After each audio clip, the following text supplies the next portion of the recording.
আপনারা কি জানেন যে হারাম মাস কয়টা? চারটা। মাশাআল্লাহ, 4টা মাস হারাম। 4টা মাস কোনটা কোনটা? একটা হলো জিলকাজ, হজের আগের মাসটা, জিলহজ, হজের আবার পরের মাসটা, মানে বছরের প্রথম মাস মুহররম। তাহলে জিলকাদ, জিলহজ, মুহররম, পরপর 3টা মাস হারাম। আর একটা হচ্ছে 7তম মাস রজব। এই 4টা মাস হারাম। তো হারাম বলতে এই 4 মাসে যুদ্ধ বিগ্রহ কিছু চলবে না, এই 4 মাসে কোনো করা যাবে না। কাফের মুশরিকরা যখন ইসলাম গ্রহণ করে নাই এই 4 মাসকে খুব সম্মান করত। এই 4 মাসে তারা যুদ্ধ বিগ্রহ করে নাই, এই 4 মাসকে ওরাও সম্মান করত।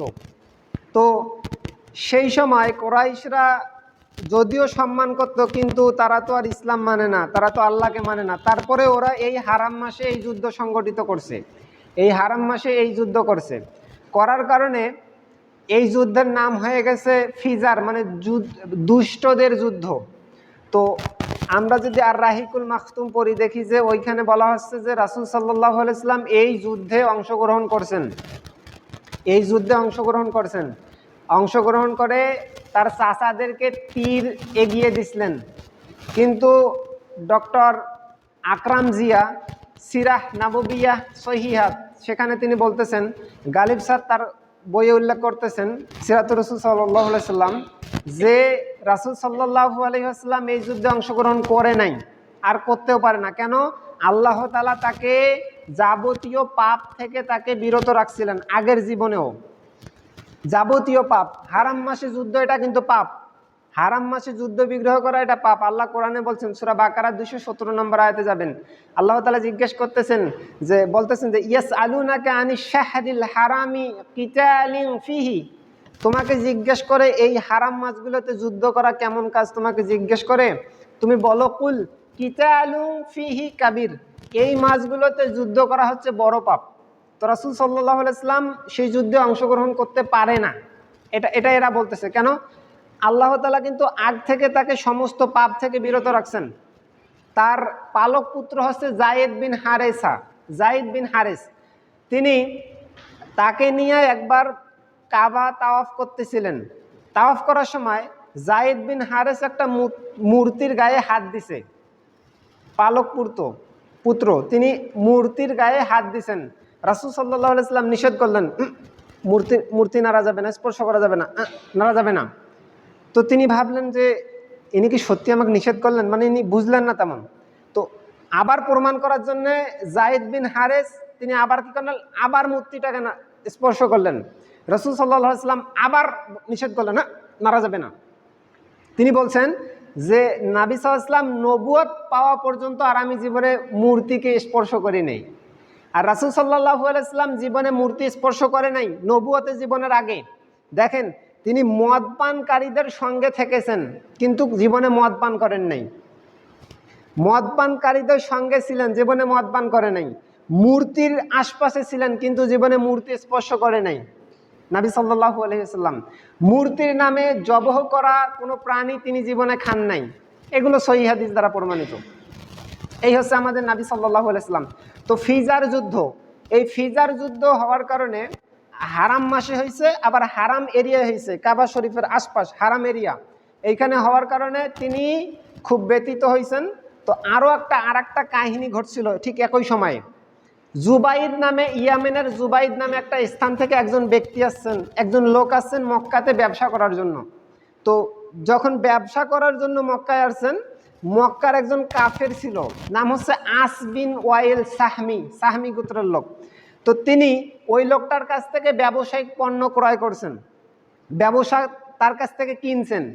যখন কিনছেন, এই কাফের ওই লোককে টাকা পরিশোধ করে নাই। কিনছে ঠিক আছে, কিন্তু টাকা দেয় নাই, টাকা দিবে না, মানে ক্ষমতার জোর। কাফের তো ক্ষমতার জোর দেখাচ্ছে, টাকা দেয় নাই, দিবে না। তখন সে কি করলো, পাহাড়ের উপরে চড়ে সমস্ত মক্কাবাসীকে বলতেছে, আরে শুনেন, এই লোক আমার জিনিস কিনে নিছে কিন্তু আমার টাকা পরিশোধ করে না। কেউ এগিয়ে আসে না ওই লোকের জন্য, মক্কাবাসীরা কেউ এগিয়ে আসে না।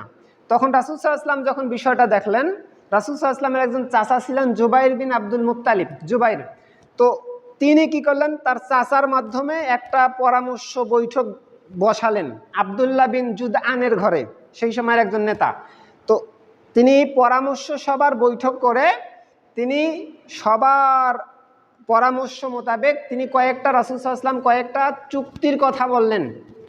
যেই চুক্তিগুলা কি সেই চুক্তি, যে মক্কায় যত দুর্বল লোক আছে আমরা তাদেরকে সাহায্য করব। মক্কায় যত দুর্বল লোক আছে আমরা তাদেরকে সাহায্য করব। তারপরে যুদ্ধ বিগ্রহ এগুলো হতে দেওয়া যাবে না। ইনি এইভাবে চুক্তিগুলো উপস্থাপন করলেন। তখন সবার কাছে চুক্তিগুলো ভালো লাগছে, সবাই মিলে তারা একত্রিত হয়ে চুক্তিবদ্ধ হয়েছে। এই চুক্তিগুলোকে বলা হচ্ছে হিলফুল ফুজুল। আপনারা শুনেন নাই? হিলফুল ফুজুল তো নাম শুনছেন? হ্যাঁ, হিলফুল ফুজুল, এটাই হচ্ছে হিলফুল ফুজুল। রাসূল সাল্লাল্লাহু আলাইহি ওয়াসাল্লাম এই চুক্তিগুলা করলেন, তিনি চুক্তিগুলা উপস্থাপন করছেন। এই চুক্তিগুলার কথা তিনি বলতেছেন যে শোনো, আমি মক্কায় আব্দুল্লাহ বিন জুদানের ঘরে কিছু চুক্তি করেছি। এই চুক্তিগুলার বিনিময়ে কেউ যদি আমাকে এই আরব বিশ্বের সব থেকে দামি সম্পদ লাল উট এটাও যদি আমাকে দেয়, তবু আমি ওই চুক্তিগুলা ভঙ্গ করতে রাজি নই। নবুয়তের পরেও বলতেছেন এই চুক্তিগুলা তার কাছে এতই দামি ছিল। যখন এইটা প্রকাশ পেয়ে গেল, তিনি চুক্তিগুলা করলেন, আর ওই ব্যবসায়ীটা তার টাকা কিন্তু ওই কাফেরের কাছ থেকে নিয়ে তাকে দিয়ে দিলেন। যখন এই চুক্তিগুলো উপস্থাপন করলেন, তার চুক্তিগুলা সবার কাছে গৃহীত হলো। সবাই বলা শুরু করলো, হ্যাঁ মোহাম্মদ মোহাম্মদ, মানে খুব সম্মানিত হওয়া শুরু হলেন। তখন থেকে তার নাম হলো আল আমিন, বিশ্বস্ত, বিশ্বাসী, তাকে বিশ্বাস করা যায়। তখন সবাই তার নাম রাখলেন আল আমিন। কেউ তার নাম ধরে ডাকে না, আমাদের নাম, আমার একটা নাম, আপনার একটা নাম। তো রাসূল সাল্লাল্লাহু আলাইহি ওয়াসাল্লামের নাম হচ্ছে মুহাম্মদ সাল্লাল্লাহু আলাইহি ওয়াসাল্লাম, কিন্তু কেউ তার নাম ধরে ডাকে না, সম্মানে তার নাম ধরে ডাকে না, তাকে আল আমিন বলে ডাকতো। কি বলে ডাকতো? আল আমিন বলে ডাকতো রাসূল সাল্লাল্লাহু আলাইহি ওয়াসাল্লামকে।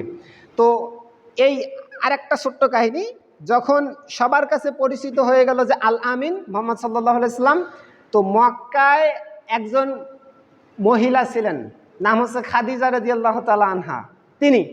তিনি সেই সময় শ্রেষ্ঠ ধনী ছিলেন, আরবদের মধ্যে শ্রেষ্ঠ ধনী, অনেক বড় ধনী। তো তার স্বামী আগে মারা গেছে। মক্কার যেগুলো বড় বড় কাফের নেতা, তারা এসে খাদিজা রাদিয়াল্লাহু আনহাকে বিয়ের প্রস্তাব দিছে, কিন্তু কারো প্রস্তাব অ্যাকসেপ্ট করেন নাই। তিনি কাউকে বিয়ার করেন নাই। তো এই খাদিজা রাদিয়াল্লাহু আনহা তিনি ব্যবসা করতেন। ব্যবসা করার জন্য সেই সময়ের মহিলারা বিশ্বস্ত লোক খুঁজতেন, যে কে বিশ্বস্ত, খুব যাকে নির্ভর করা যায়, নির্ভর হওয়া যায় যার ওপর, তাকে পাঠিয়ে দিয়ে ব্যবসা করে তারপর সেই লাভ থেকে কিছু তাকে দেওয়া হতো। তো তিনি যখন শুনলেন মুহাম্মদ সাল্লাল্লাহু আলাইহি ওয়াসাল্লামের বিশ্বস্ততা, তখন মুহাম্মদ সাল্লাল্লাহু আলাইহি ওয়াসাল্লামকে ডাকলেন, ডেকে তাকে ব্যবসায় পাঠানোর জন্য তাকে বললেন মুহাম্মদ সাল্লাল্লাহু আলাইহি ওয়াসাল্লামকে ব্যবসায় পাঠাবেন। খাদিজা রাদিয়াল্লাহু আনহা সেই সময়ের বিখ্যাত মহিলা, সেই সময়ে বিখ্যাত ছিলেন, সবাই পরিচিত, সবার কাছে শ্রেষ্ঠ মহিলা। তো রাসূল সাল্লাল্লাহু আলাইহি ওয়াসাল্লামকে যখন বললেন যে আপনাকে ব্যবসায় পাঠাবো, তখন তিনি কথার সাথে সাথে অ্যাকসেপ্ট করে নিলেন। কারণ মুহাম্মদ সাল্লাল্লাহু আলাইহি ওয়াসাল্লাম আগ থেকে, শুরু থেকে, জন্ম থেকে তিনি এমন স্পেশালভাবে বড় হয়েছেন। এর আগেও দেখাইছিলাম, আব্দুল মুত্তালিব চেয়ারে কেউ বসে না, কিন্তু উনি ওটা স্পেশাল, আব্দুল মুত্তালিবের স্পেশাল চেয়ার, কেউ বসে না, কিন্তু মুহাম্মদ সাল্লাল্লাহু আলাইহি ওয়াসাল্লাম গিয়ে ওই চেয়ারে বসতেন। মানে স্পেশাল, তার মধ্যে কিছু বৈশিষ্ট্য ছিল। উন্নত চরিত্রের অধিকারী ছিলেন তিনি, উন্নত স্বভাব চরিত্রের অধিকারী। এই জন্য যখনই তাকে ব্যবসার জন্য বলা হলো, তিনি গ্রহণ করলেন। এরপর খাদিজা রাদিয়াল্লাহু আনহা একটা দাস, মায়সারা একটা দাস তার সঙ্গে দিলেন।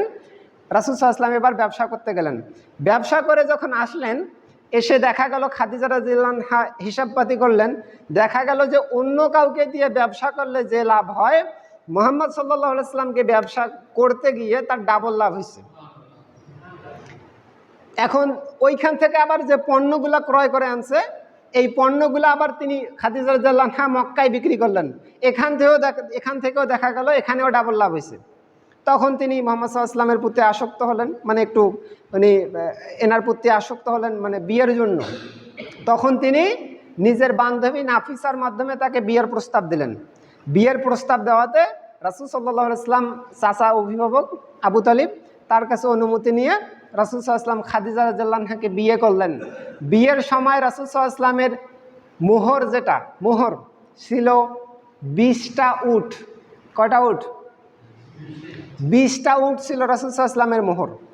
এই হচ্ছে খাদিজা রাদিয়াল্লাহু আনহার সঙ্গে বিয়ে আর রাসূল সাল্লাল্লাহু আলাইহি ওয়াসাল্লামের এবং ফিজার যুদ্ধ সম্পর্কে কিছু কথা।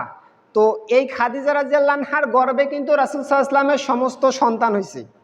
দেখেন রাসূল সাল্লাল্লাহু আলাইহি ওয়াসাল্লামের 11টা ছিল, স্ত্রী ছিল, 2 জন দাসী ছিল, মারিয়া কিপ্তিয়া 2 জন দাসী ছিল, মারিয়া কিপ্তিয়া দাসী ছিল। তো 11টা স্ত্রী 2 জন দাসী, মোটে 13 জন স্ত্রী। এই 13 জন স্ত্রীর মধ্যে কোনো স্ত্রীর পেটে রাসূল সাল্লাল্লাহু আলাইহি ওয়াসাল্লামের বাচ্চা হয় নাই, শুধু একমাত্র খাদিজা রাদিয়াল্লাহু আনহার গর্ভেই তার বাচ্চা হয়েছে।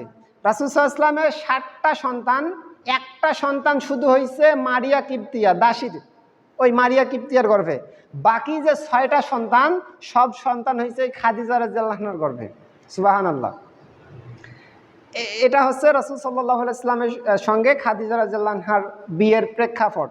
তো আমরা এখান থেকে যেটা বুঝলাম সেটা হলো যে ফিজার যুদ্ধ যে হয়েছে, যদিও আর রাহিকুলে বলা হয়েছে যে রাসূল সাল্লাল্লাহু আলাইহি ওয়াসাল্লাম ফিজার যুদ্ধে অংশগ্রহণ করছেন, কিন্তু আল্লাহ ভালো জানে, যেহেতু আল্লাহ তাআলা তাকে সমস্ত পাপ থেকে বিরত রাখছিলেন আগের জীবনের থেকেও, আগের জীবন নবুয়তি জীবনের আগেও সমস্ত পাপ থেকে যেহেতু বিরত রাখছেন, সুতরাং হারাম মাসে যুদ্ধ করা যে বড় পাপ, আমাদের এটা বই পুস্তক পড়ে মনে হয় এরা যে মতামত দিছে তাতে আমরা মনে করি যে তিনি ফিজার যুদ্ধে অংশগ্রহণ করেন নাই। আল্লাহ তাআলা ভালো জানেন। তো এই ছিল আমাদের আজকের সংক্ষিপ্ত কথা। আমরা রাসূল সাল্লাল্লাহু আলাইহি ওয়াসাল্লাম সম্পর্কে যেন আল্লাহ সুবহানাহু ওয়া তাআলা আমাদেরকে যেন বেশি বেশি জানার তৌফিক দান করেন। আমিন ইয়া রাব্বুল আলামিন। যে কথাগুলো শুনলাম এখান থেকে যেন ভালোটা গ্রহণ করার তৌফিক দান করে। আমিন ইয়া রাব্বুল আলামিন। এই বলে আজকের সংক্ষিপ্ত কথা এখানেই শেষ করলাম। সুবহানাকাল্লাহুম্মা ওয়া বিহামদিকা আশহাদু আল্লা ইলাহা ইল্লা আনতা আস্তাগফিরুকা ওয়া আতুবু ইলাইক। আসসালামু আলাইকুম ওয়া রাহমাতুল্লাহ।